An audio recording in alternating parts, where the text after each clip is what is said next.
what you can't explain.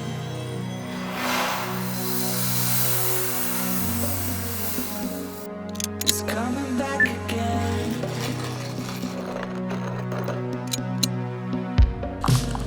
I can see it now, I can see it now. What you can't explain, coming back again.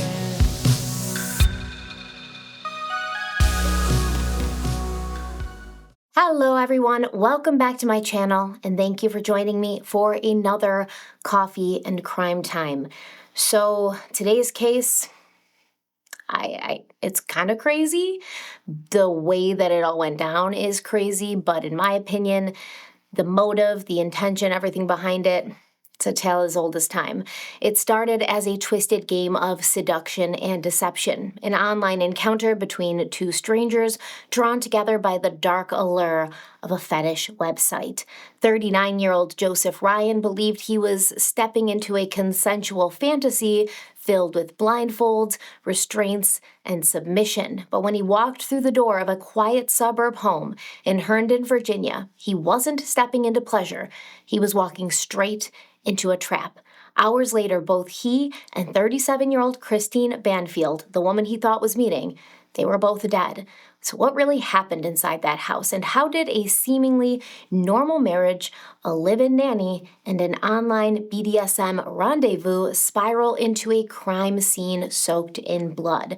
That's what we're going to discuss today, and there's a lot to talk about, so let's have a word from Earthbreeze, the sponsor of today's video, and then we can dive right into the case. Let's be real. Most of us don't think twice about our laundry detergent. We just grab whatever's on the shelf, maybe whatever's on sale, pour it in, and go. But did you know that most detergents are packed with harsh chemicals and come in giant plastic jugs that usually end up in landfills? And that's why a long time ago, actually a few years ago, I switched to Earthbreeze, a mission-driven, sustainable laundry detergent that actually cares about the planet and your health. And for me, the switch initially started because I was dealing with random skin irritation. I have very sensitive skin. I couldn't figure out why.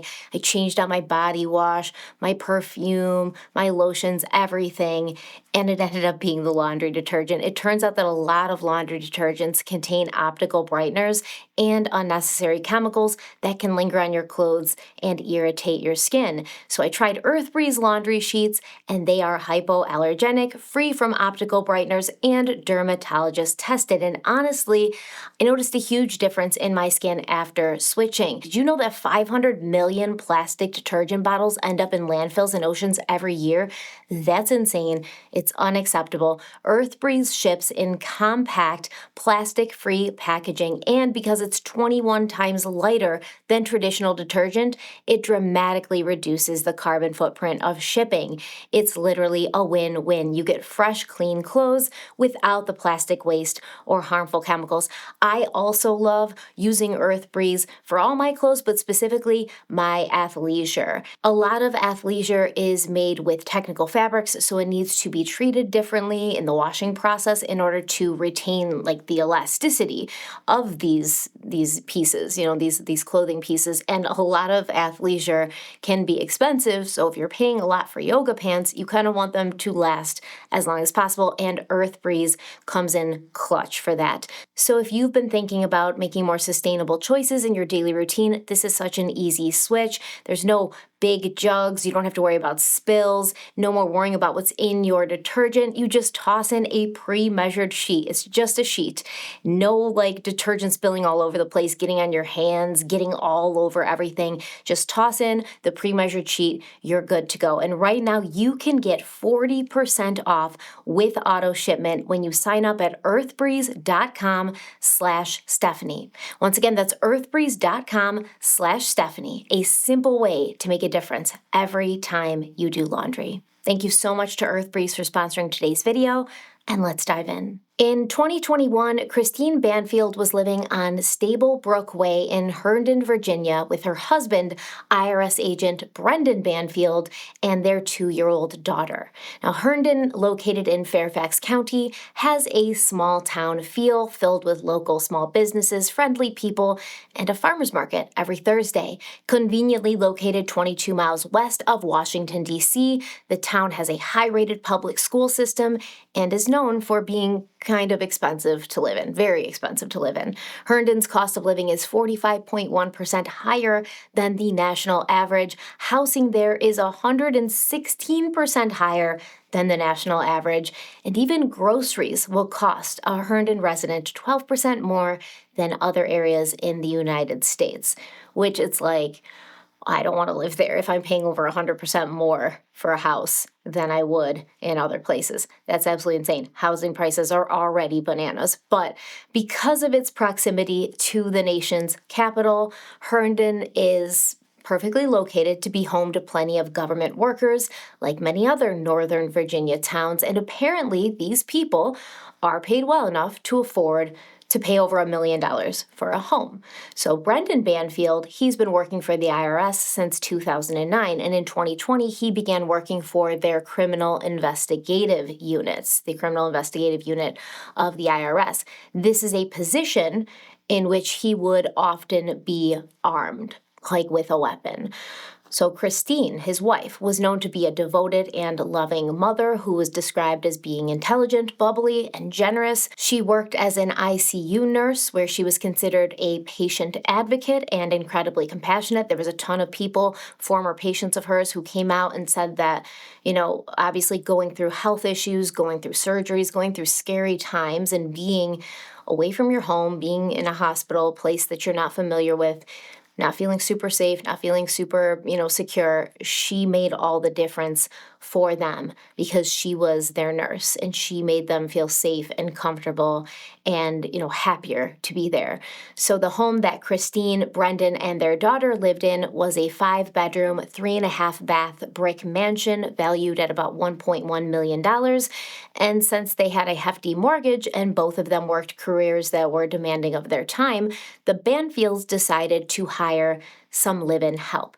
And that is where 23-year-old Juliana Perez Magalhaes entered the picture when she began working for the seemingly happy family in August of 2021 as part of an au pair program that assigned more than 1,100 participants in Virginia that year. Juliana, originally from Sao Paulo, Brazil, seemed to have been matched with the Banfields through a website called Cultural Care Au Pair, a service that promises live-in childcare you can trust like family. Ironically enough, that is their tagline.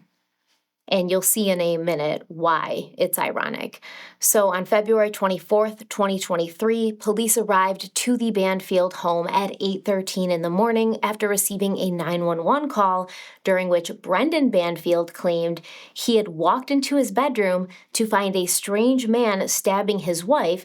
And so obviously he's armed, so he's got his gun right there. It's on his person. And he shot this man who was stabbing his wife. Nothing odd about that. I think we would all do the same. Now, there were actually 2 911 calls made that morning. The first came in around 7:50 a.m., but no one spoke during the call. Even so, the dispatcher was able to trace the call to the Banfield address. The second call, which was made around 8:02 a.m., came from the same cell phone, which happened to be the nanny, Juliana's cell phone. And during this call, both she and Brendan could be heard speaking. When police arrived at the scene, they found 2 victims in an upstairs bedroom. Joseph Ryan was fully dressed. He'd been shot multiple times, and he was deceased by the time first responders found him. Christine Banfield was in the same room. She was completely nude and had been stabbed multiple times, with the wounds being located on her upper body. Christine was rushed to the hospital, but she would sadly pass away not long after. Now, Christine and Brendan's 4-year-old daughter was also at the home when first responders and police arrived. She was found unharmed, and she was taken to a safe place.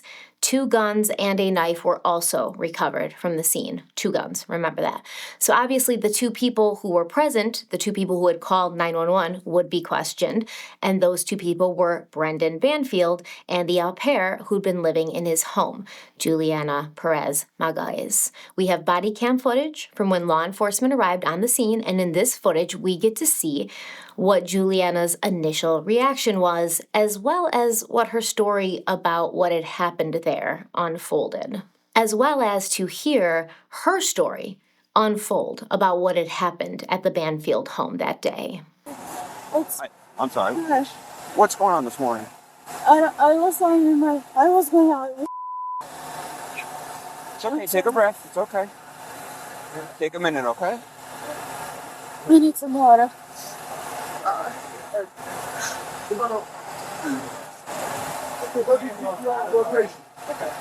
want to sit down somewhere? I just need water. I'm sorry for English is not my first language. Oh, you're fine. Then I saw this car, strange car, and I called her. Why the car is here? I don't know who it is, but it was a straight to voicemail, so I couldn't talk to her. And then I called Brendan. It was her husband. Okay. And then he said, "Wait for me. I'll go there. Don't go inside." And then he came back here, and we went inside. And then he went upstairs first, and then I went to see what's going on. And I heard the guy was, I don't know who. It's okay. So Juliana's statement is basically that Brendan Banfield had left the home that morning. Brendan was headed to work, and she also left the home, Juliana. She was taking Brendan's daughter to the zoo, with the tickets for the zoo being purchased by Christine Banfield. Juliana claimed that after she had left the house, she realized that she'd left their lunches behind, so she turned around and drove back. And this is when she saw a car in the driveway that she didn't recognize, along with a strange man who she also didn't recognize entering the home through the front door. She said she called Christine's phone, but the phone went right to voicemail. So Juliana called Brendan Banfield, and he told her he was on his way back to the house and not to go in before he arrived. When Brendan got there, he and Juliana went inside along with his 4-year-old daughter, and Brendan immediately went upstairs. Juliana claims she put the 4-year-old girl in the basement and then followed Brendan up the stairs. For whatever reason, because that makes a lot of sense why you would do that. I don't understand. I don't know what was doing. It's spanking her. I don't know. You was what? It's spanking her. I heard, I don't know what was that. And Brendan said, "Police, drop the knife, because he had a knife." And then he said, "Drop the gun," to Brendan. They were yelling. I couldn't understand. We were super fast. Okay. Well, Juliana said that when she went upstairs, the strange man in the house was spanking her, and I believe that her would be Christine Banfield. And then Juliana said the man had a knife. And then Brendan yelled at this man, "Drop the knife." The man yelled at Brendan to drop the gun. Brendan and this man were just shouting at each other. In this video that we saw, Juliana then drops to the ground and she starts hyperventilating, so they don't really ask her any more questions at that time. Now, it's always weird seeing video footage like this and thinking to yourself, what if I saw this video without knowing what the person in it goes on to do or what they're accused of at a later time? Would I still think that Juliana was guilty of something? Would I still think she wasn't telling the 100% truth? Would I still think that she's not a great actress?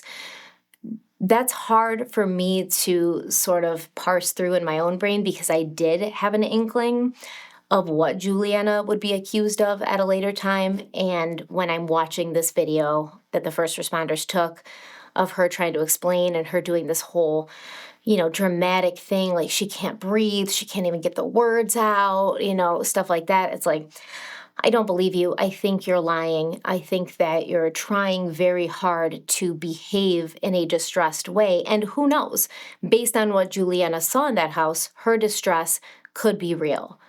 But she's not being 100% honest, not even close. And I think a big reason why she got so stressed out and started breathing heavily and hyperventilating and all that and dropped to the ground was so that they wouldn't ask her any more questions, right? They wouldn't ask her to clarify, because when you're not telling the truth, when you're lying, the more you say, the more that can come back and haunt you. And at first, Brendan Banfield and his nanny Juliana seemed aligned on what had happened that morning. They went into the house, they saw this strange man stabbing Christine, even though Juliana said spanking. Brendan shot the man once, and then he told Juliana to go get another gun, at which point she also shot the man. And obviously this man ended up being Joseph Ryan. And reportedly this other gun that Brendan told Juliana to go get, it was a Glock, and it was kept in a safe in the bathroom closet. Obviously, to me, right off the bat, that part of the story doesn't really make any sense. If Brendan had a gun and was able to shoot Joseph Ryan once, why did Juliana have to go get another gun and shoot him again? Does Brendan only have one bullet in his gun? That wouldn't make any sense either. So why did that have to happen? It doesn't make sense, but that was their story.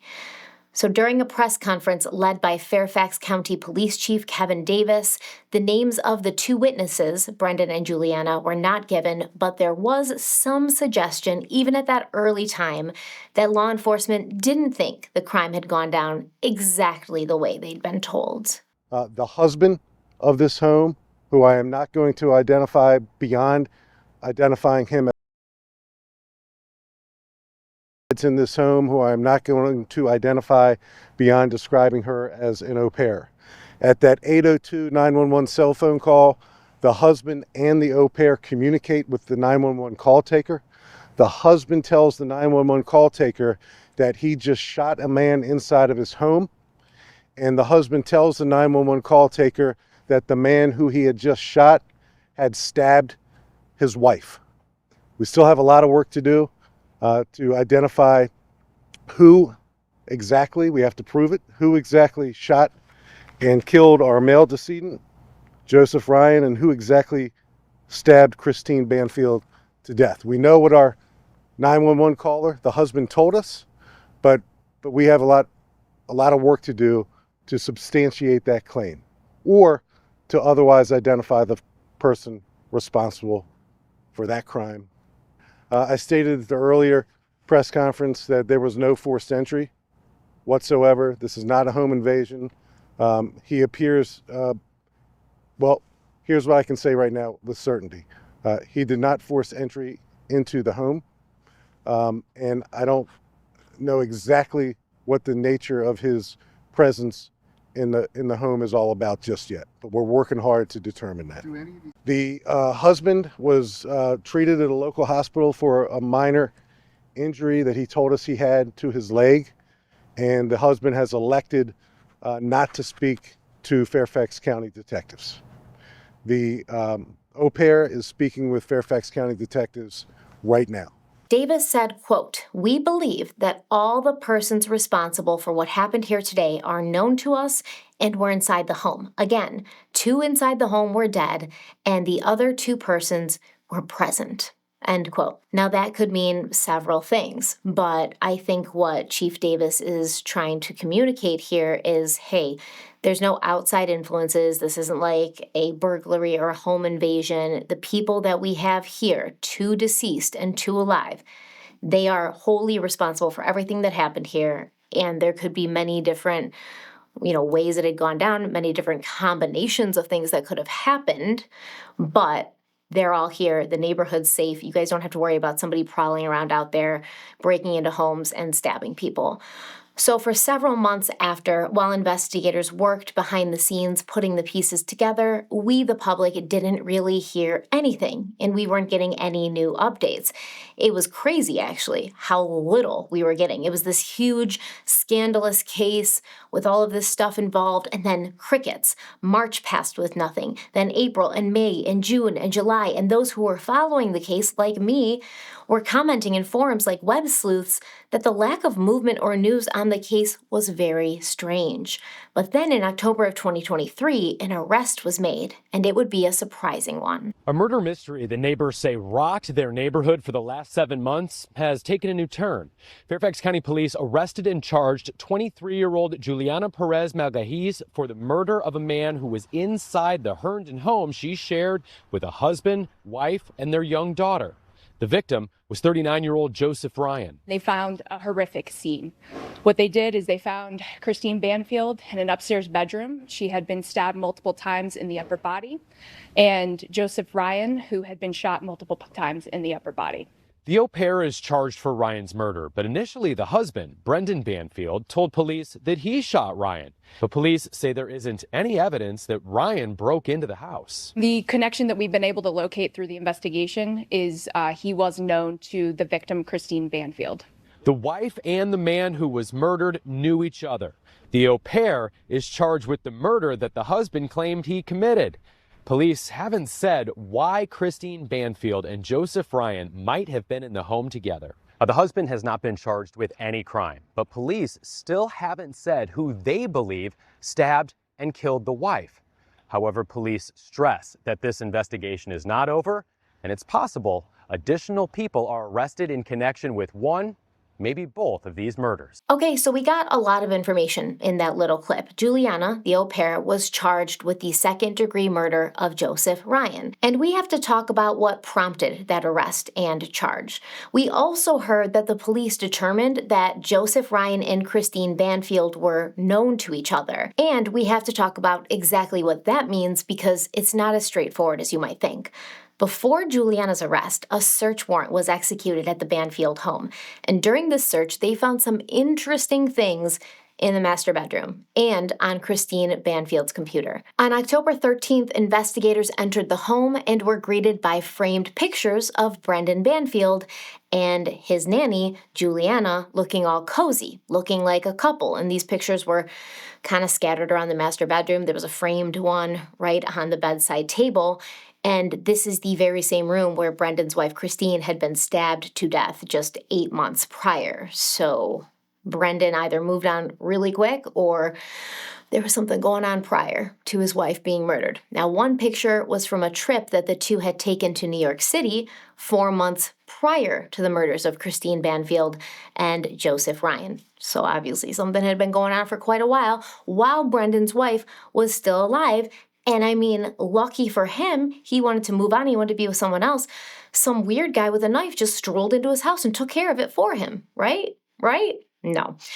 Juliana's lingerie was also found around the room, and there was evidence that she had moved into that room and was sharing a bed with Brendan Banfield, her employer, who prosecutors would now refer to as her lover. Now there's more, but I want to continue on in the timeline first. For a year, Juliana, after she's arrested, she sat in jail. She would not speak to law enforcement. She talked to other people, which we'll discuss in a moment, but she refused to reveal any information to the police to help their investigation. But then on September 16th, 2024, Brendan Banfield was arrested, and he was charged with 4 counts of aggravated murder and 1 count of using a firearm during the commission of a felony. Tonight, a Virginia husband charged in a gruesome double murder, accused of plotting with the family's au pair to kill his wife. Fairfax County Police taking Brendan Banfield into custody. A year and a half after his wife, Christine Banfield, was found stabbed to death in the family's home, and another man, Joseph Ryan, was found shot nearby. But investigators say for months they believed there was more to the story. I suspected, I had a feeling that there was a lot more to what met the eye that morning.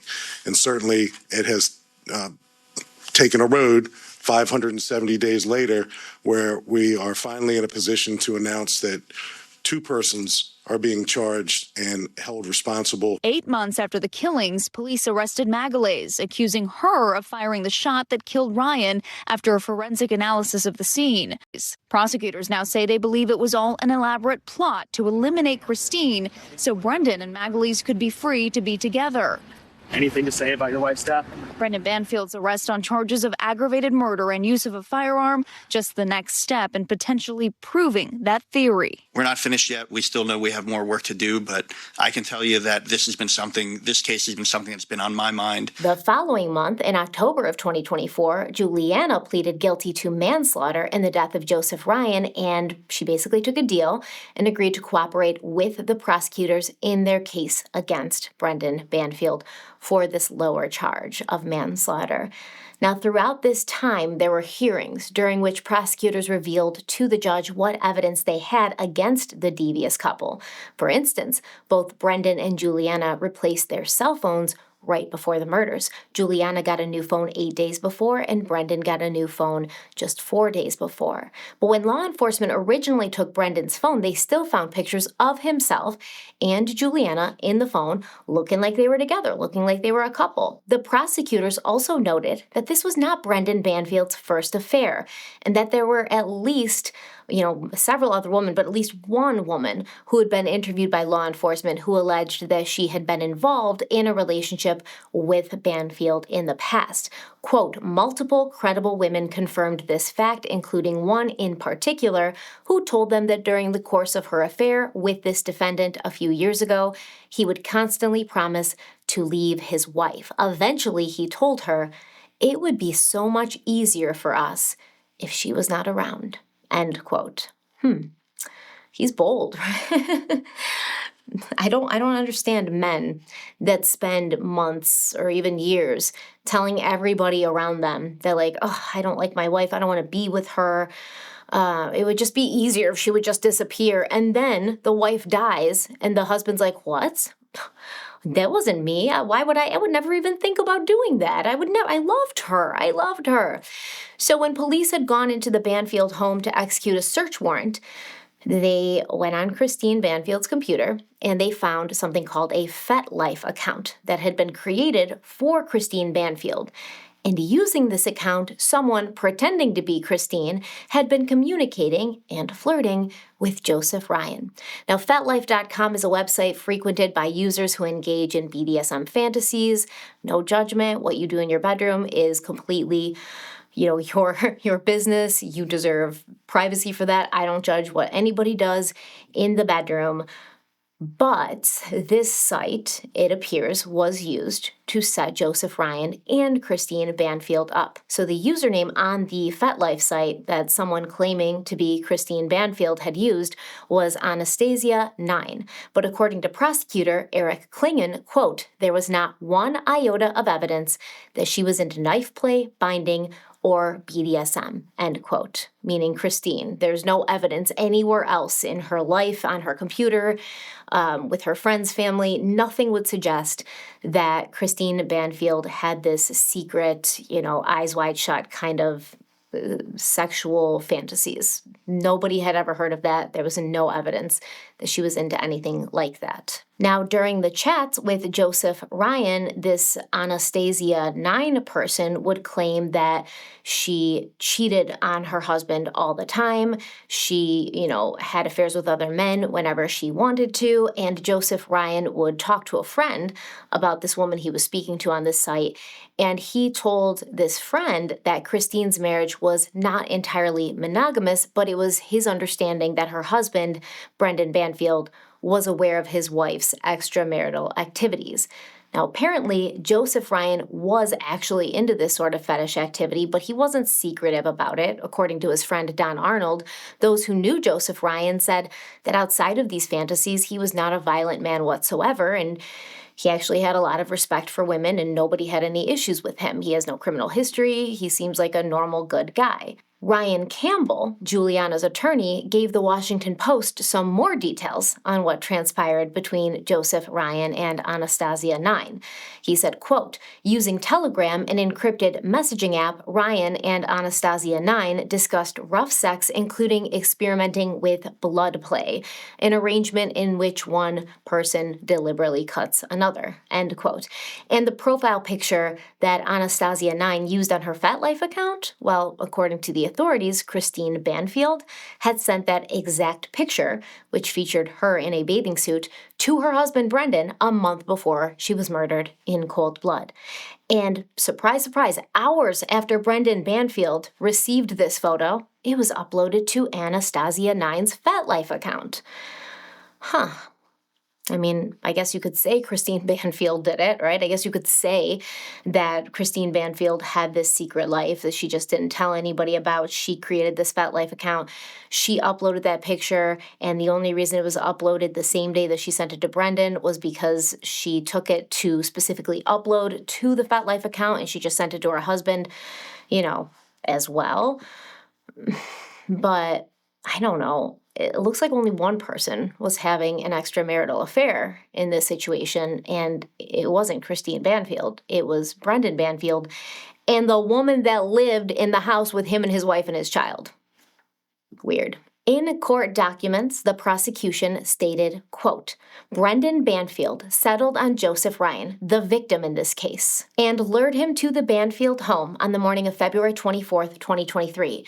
Joseph Ryan likely believed he was meeting Christine Banfield to have a consensual sexual encounter involving restraints used on her, her clothes being cut off with a knife he brought, and other violent sexual play. Brendan Banfield directed Perez Magalhaes to participate in a call with Joseph Ryan using the application Telegram in the last few days before the 24th. The call was to confirm details and that both parties were willing participants.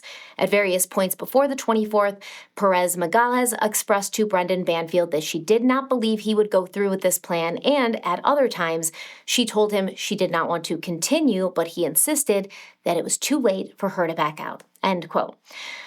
So basically, this is the theory, because I know I just said a lot there, and I want to be clear. The prosecution says Christine Banfield did not set up this FetLife account, that this was actually if you think about it, diabolical, but if it had worked, actually a pretty brilliant plan. So Brendan Banfield creates a FetLife account in his wife's name using her image, and he and Juliana allegedly communicate with Joseph Ryan as Christine on this FetLife account. And then a few days before the whole meeting is supposed to happen that Joseph Ryan believes he's ironing out the details about with Christine Banfield, Juliana gets on the phone with him so he can hear her voice, right? And this is to make sure, I'm not being catfished. This isn't some weird thing. I want to hear your voice. I want to talk to you. We can't just be messaging back and forth. I want to hear from your own mouth that you're okay with this, right? Because the whole plan is for Joseph Ryan to come in. So Christine Banfield, or the person pretending to be her, is going to tell Joseph Ryan, hey, here's my address. I'm going to leave the door open. This has not been released in court documents, by the way, but based on what they have said and based on just common sense and context, this is what I think happened. So Christine Banfield told Joseph Ryan, person pretending to be Christine Banfield, told Joseph Ryan, here's my address, here's the date and time to show up, I'm going to leave the door unlocked, I'm going to be in this bedroom, go up the stairs, turn right, it's your left bedroom, second bedroom on your left, and I'm going to scream, and I'm going to protest, and I'm going to act like I don't know who you are, and I'm going to tell you to get out, and I'm going to yell for help, but obviously don't listen to me and just do what you're going to do anyways, because this is part of the fantasy, right? Cut my clothing off with a knife, bind me up, basically have this fantasy where it is consensual, but in the fantasy, it's not, right? This is what was set up, which makes sense why when, the authorities arrived, Christine Banfield was completely nude, because her clothes had been cut off, because that was part of the plan, right? And so Juliana is telling the police, hey, like, I didn't think he was serious this whole time that Brendan was planning it. And, then I realized he was, and I told him I didn't want to be a part of it, but he said it was too late for me to back out. It's never, it's only too late now, right? It's too late now for you to go back and change things because 2 people are dead and you are responsible partially and, in a heavy and huge way for their deaths. And not only for their deaths, but for planning their deaths. The premeditation aspect is there. So yeah, it's never too late, Juliana, and anybody else out there thinking that. It's never too late until, the actual deed is done. And a lot of people are saying, like, she was in the country and the only way she had her job and was able to stay in the country was because of Brendan Banfield. And there's that, like, obviously, power dynamics, uneven power dynamics, she was scared, etc. Sure, but you work for a legitimate agency, you go to the agency and you say, hey, my employer wants to kill his wife and he's been having me help him plan it, and now I know he's serious about it and I don't want to do this, get me the hell out of here, put me with a different family and arrest this crazy psycho, right? There's a lot of things you could do. But instead, she just continued on in a relationship with this married man under the roof that he shared with his wife and child while his wife lived there and trusted this person, this nanny, this au pair, Juliana, in her home with her family and, more importantly, with her 4-year-old daughter. So yeah, you don't really have any moral high ground to stand on here, Juliana. So the prosecution further asserted that the affair between Brendan and Juliana began back in August of 2022, and that it was during the fall of 2023 where Brendan began discussing how he wanted to get rid of his wife, and soon after he began planning her murder. Now remember, this is all according to Juliana, who, as we know, actively participated in these crimes and who put on a great show for law enforcement in the aftermath and didn't talk to the law enforcement for a year, wouldn't turn on Brendan for a year. But after she agreed to work with the prosecution against Brendan, she told them that on the morning of February 24th, Brendan gave her a gun that he had purchased on January 28th, 2023. He'd already brought her to the shooting range in the months leading up to the murders to teach her how to use this weapon. They actually have evidence of this, Brendan and Juliana at the shooting range shooting the gun so Juliana would know how to shoot Joseph Ryan. Brendan then instructed Juliana to wait outside of the house, right? So he was going to pretend to leave and go to work. She was supposed to pretend to leave to go to the zoo. And then Brendan took his wife, Christine's phone. He turned it off and put it in a kitchen drawer. That way, when Juliana called, it would go to voicemail and she could explain to the police why she was then calling Brendan. Now, Brendan then did not go to work. He went to a nearby McDonald's to wait for Juliana's call, telling him that the plan was in motion. Thundercats ago, the decoy, the guy we're setting up to kill Christine Banfield, the guy we're basically throwing under the bus, Joseph Ryan, he's there. He's parked. He's walking in. And at this point, Brendan then drove the short distance from McDonald's back to his house. He returned to his home. He entered the house through the basement with Juliana and his 4-year-old daughter. They left the daughter in the basement, and then they proceeded upstairs, Brendan holding his service pistol and Juliana holding the Glock. So the Glock, the gun, was not in a closet. He didn't shoot Joseph Ryan and then say, go get a gun and shoot him again. She was armed when they walked upstairs, and Brendan was also armed when they walked upstairs. Now, at that point, both Brendan and Juliana entered the bedroom, and they could see Joseph Ryan holding Christine down. And this part, when I think about it and visualize it, it breaks my heart. Understand, once again, Christine Banfield didn't know what was happening. Juliana and Brendan had set it up so that Joseph Ryan would enter the house and participate in something that would make it seem as if this encounter was non-consensual, if you understand what I mean. But to Joseph Ryan, he thought it was. He had talked to Christine. They had planned all of this. So Joseph Ryan walks in the bedroom. He starts to do what he thinks he and Christine had planned to do. And Christine is terrified. She's scared. She's like, who are you? Yelling at him to leave, right? He would have thought that was just part of the plan, part of the sex game that he believed Christine had already agreed to. And then Brendan busts in with a gun. He yelled police, according to Juliana. And at that point, Christine Banfield would have felt like, oh my God, I'm saved. She would have believed that her husband was there to help her, a hero who arrived just in time to save the day, only to be murdered by him after he and Juliana shot and killed Joseph Ryan. Because Juliana said that after yelling police, Brendan Banfield shot Joseph Ryan in the head. Ryan fell off of Christine. Juliana made her first 911 call from her cell phone, the call during which she didn't say anything. And according to legal documents in the background of this call, Joseph Ryan could be heard moaning softly. Juliana hung up the phone, once again at Brendan's direction. And this is when Brendan began stabbing his wife, Christine. Juliana also said that Joseph Ryan was still alive at this point, and this was when she shot him. And this would be the shot that killed him, which is why Juliana would be the one charged with his murder. Minutes later, when Brendan said it was time, Juliana called 911 again, and the couple told the dispatcher that a strange man was in the house and that this man had killed Christine Banfield. But it was Brendan Banfield, allegedly, according to the prosecution, according to Juliana, according to the evidence, it was Brendan Banfield who stabbed his wife. So she thought he was there to save her from this intruder who had a knife and was cutting her clothes off and was scaring her. And instead, Christine Banfield would come to find out that she was probably far more safe with Joseph Ryan than she was with her own husband and the father of her child. During a bond hearing, Deputy Commonwealth Attorney Eric Klingon said that in August, the Fairfax County Police had received 2 definitive reports from expert forensic investigators who had spent the last year reviewing evidence. Klingon said that the reports were foundational in supporting their theory that both Joseph Ryan and Christine Banfield's bodies had been moved and repositioned after they were fatally wounded.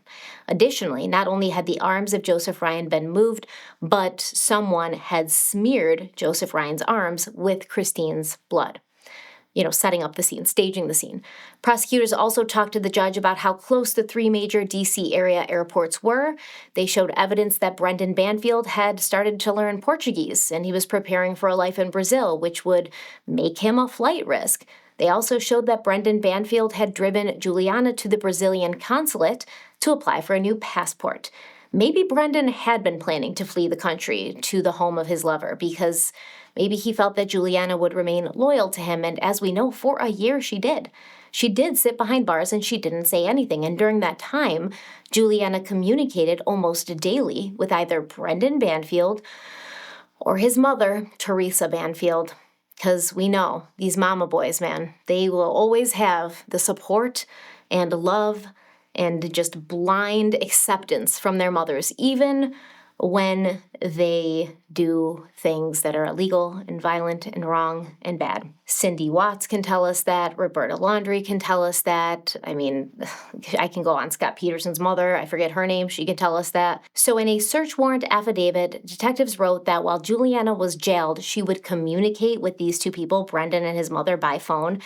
And this was monitored, right? The phone calls were monitored and recorded. Or she would communicate with them by text and email using a jail-provided tablet, which of course is also monitored. And both Brendan and his mother, Teresa, warned Juliana not to discuss the murders since the calls were recorded. During one phone call, Teresa Banfield told Juliana that she'd been in communication with one of the defense attorneys, and the defense attorney offered to make a delivery during a jail visit. And Teresa Banfield read a text from this attorney out loud. The text said that the lawyer would be at the jail around 9 a.m. and, quote, if I have anything, I'd give it to her, end quote. So the lawyer's talking about visiting Juliana in jail because he's one of her defense lawyers. And he's like, if I have something to give her, I would give it to her. Teresa also told Juliana that she had complained to the defense attorneys that some things were not getting to Juliana, saying, quote, it's the only way we can communicate with her about what's happening, end quote. Of course, this defense attorney has denied helping his client Juliana get any type of unmonitored correspondence from Brendan Banfield or his mother because that would be uncouth. That would be highly illegal. That would be, not playing within the rules. In giving their reason for the search warrant, the detective writes, recorded telephone calls indicated the sending and receipt of letters that were couriered by Juliana Perez Malgaje's attorney in an apparent attempt to circumvent law enforcement scrutiny. The detective writes further, if true, it would violate a policy that bars attorneys from delivering anything to prisoners. Perez Malgahey's defense attorney tells me that a search of her cell turned up no evidence to suggest that correspondence was passed into her. And he says in a closed hearing last month to discuss the concerns, the judge was satisfied that nothing improper had taken place. But that warrant to search Teresa Banfield's person, in that, investigators seized her cell phone. We could not reach Teresa Banfield for comment. And so Juliana was arrested. She sat in jail for a year while Brendan Banfield remained in his $1 million house with his daughter, and Brendan and Juliana would chat on the phone. In one call, Juliana says to Brendan, quote, "I hope you're not just staying with me because you are afraid I'm going to turn against you," end quote. I mean, obviously, dude. Obviously, he's afraid you're going to turn against him. I mean, you did, right? You did turn against him, and obviously he was trying to appease you and make you think that you had this great life ahead of you if you could just, keep quiet, keep calm, and carry on, and just don't say anything, and then we'll both get out of this, and we'll go have this wonderful life in Brazil. But of course, Brendan Banfield was just really hoping that Juliana kept her mouth shut, right? Because in another taped conversation found on Teresa Banfield's phone, Brendan Banfield can be heard complaining that the au pair, Juliana, can't, quote, "keep her goddamn mouth shut" during jail calls, end quote. So Juliana, she's young. I mean, she's 23. English is not her first language. She's on these jail calls, and Brendan and his mother, Teresa, are worried about her saying something that's going to implicate herself, implicate Brendan. But Juliana's not super careful with this all the time, I guess, so Brendan's getting frustrated with her. And apparently in this call that was found on his mother's phone, he does not refer to her as Juliana. He refers to her as the nanny or the au pair, I guess, which, is always a sign of love. If that's what happened. I don't know for sure. It wasn't very clear. But if he did refer to her as the au pair in this call, that's definitely a sign of love and commitment and a healthy attachment. So in December of 2024, a grand jury indicted Brendan Banfield on one count of felony child abuse and neglect and one count of felony child cruelty. So these are additional charges, right, to his 4 counts of murder. These are additional charges. Prosecutor Steve Descano said, quote, "Additional information has come to light over the course of our investigation, and we believe these additional charges reflect the events that occurred in the house on that day," end quote. So basically now they're saying they have evidence that, in some way Brendan was, abusive or neglectful toward his 4-year-old daughter. So what does that mean? Does that mean the 4-year-old was in the basement alone? Was she safe down in the basement? Was she in a playpen so she couldn't hurt herself or crawl somewhere? Or was she in the vicinity of the murder of her mother? That's the question here. And we're going to find out because Brendan Banfield has, of course, pleaded not guilty, right? He's not guilty of these things. He completely denies them. And he was initially scheduled to go on trial for his crimes on February 3rd, 2025. But that trial has now been pushed to October 25th, 2025. And Juliana, who was originally facing second-degree murder charges, but who took a deal and pleaded guilty to the reduced charge of manslaughter, she could face up to 10 years in prison. Juliana's actually scheduled to be sentenced this month in March.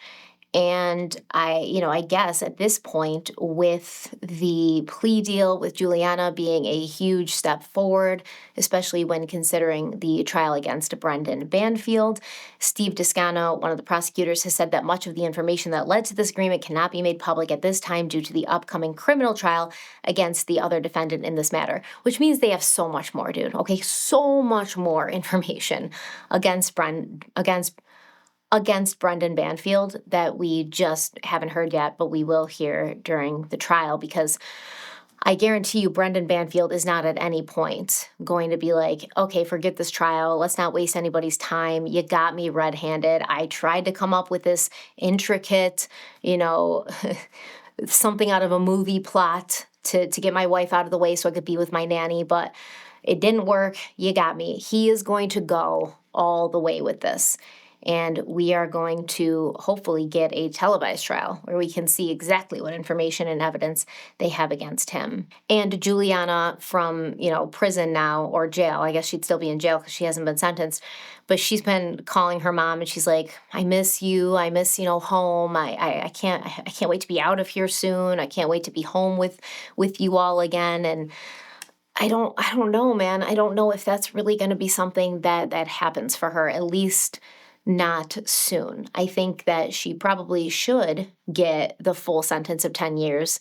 The shot that killed Joseph Ryan came from her. She went along with all of this. I'm really getting sick of all of these cases where there's, more than one person who knows or is involved in this plot. And then always there's one person, one girl, one guy who's like, oh, I was just going along with it. I was scared. He told me that he would have me deported, or, maybe he would kill me if I did. Like, you could have left. You could have left. You could have walked out at any time. You could have gone to the police. You could have done something, anything, to save Christine Banfield's life. And now her 4-year-old daughter, who you have taken care of for the last 2 years, she doesn't have a mother, and she's soon to not have a father because that man's going to prison, okay? And you facilitated this little girl having lost both of her parents. You facilitated that when you could have just left, gone to your agency, asked to be moved to a different place.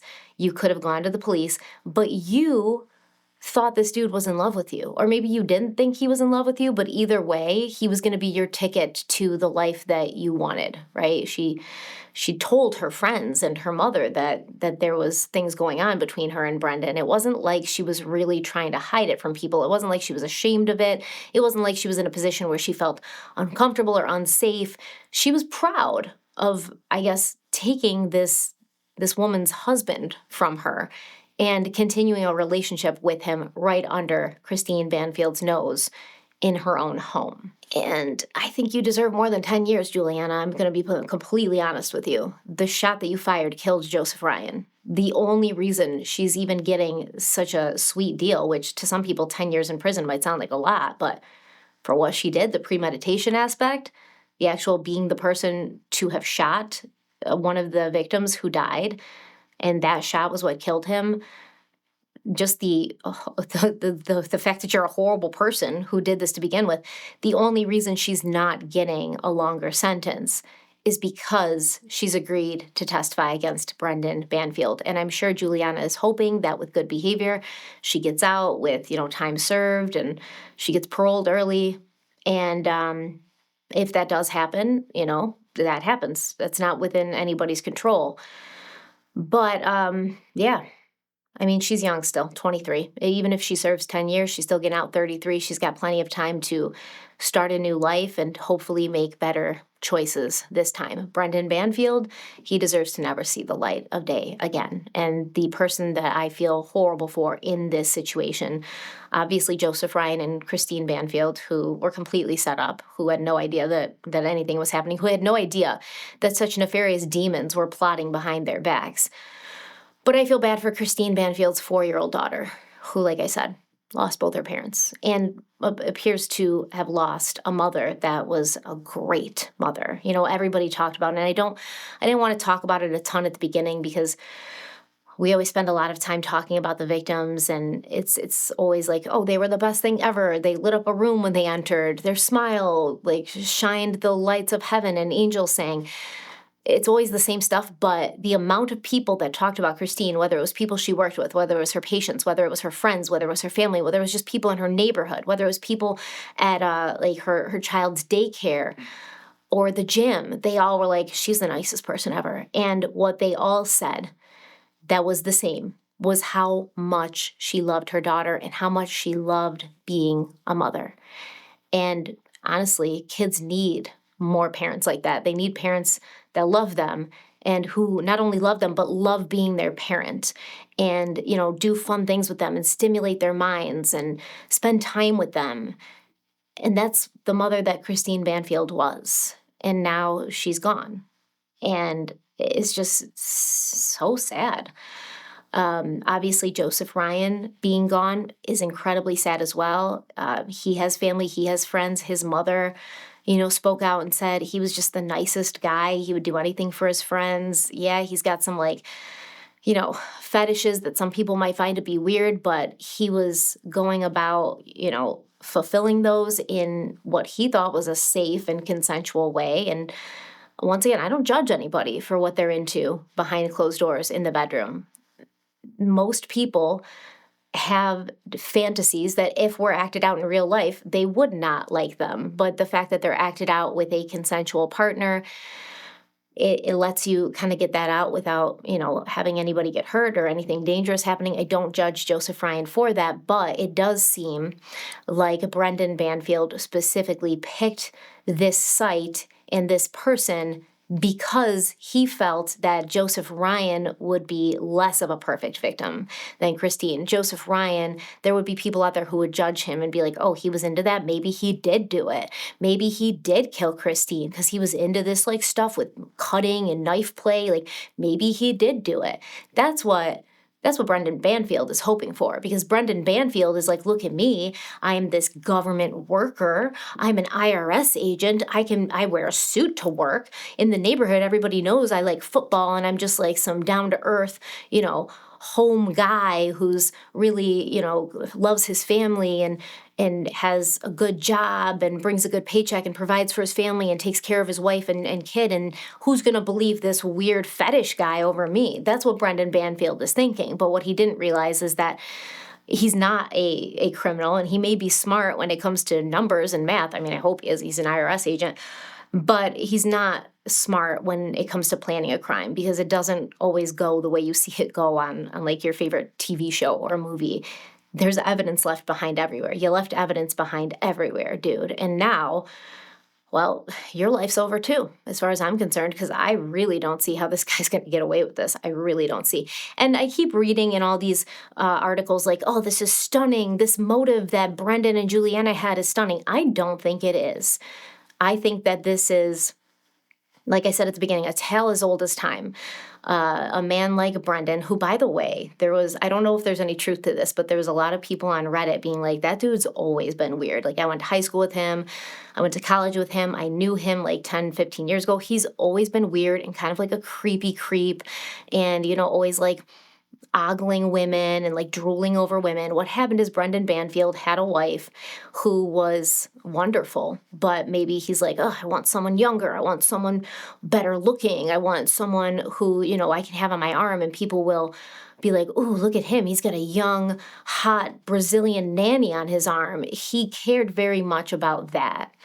And he wanted what he wanted, and he wanted to run off with a younger woman, but he didn't want to look like an asshole. He didn't want to look like the guy who ran off with a younger woman and left his wife and child behind, or broke up his family just because he wanted to, be with a 23-year-old. So instead of just divorcing his wife and looking like the asshole that he set her up to be killed, or he set her up to look like someone else had killed her, and then he killed her himself. And that's some psychopath behavior. That's all I'm going to say. This is not somebody who is a good person. This isn't just a philanderer. This isn't someone who's just, unfaithful to his wife. This is a person who is a problem with serial affairs, right? More than one affair while he's married to his wife. And he can't just take the L, get a divorce, and look like that guy. He's got to be the hero. He's got to be the hero and the tragic figure whose wife was brutally murdered because she was cheating on him and going on these BDSM sites, and he's got to be the victim so that when he does move his 23-year-old nanny into his master bedroom, who could blame him after what he's been through, right? Who could blame him? Ugh, it's gross. Let me know what you think about this in the comment section. I cannot wait to hear, and I will keep you updated. But until then, subscribe if you haven't already. Hit the like button if you like the video. Share it if you think it's worth sharing. Stay kind, stay beautiful, stay safe, and I will see you very soon. Bye.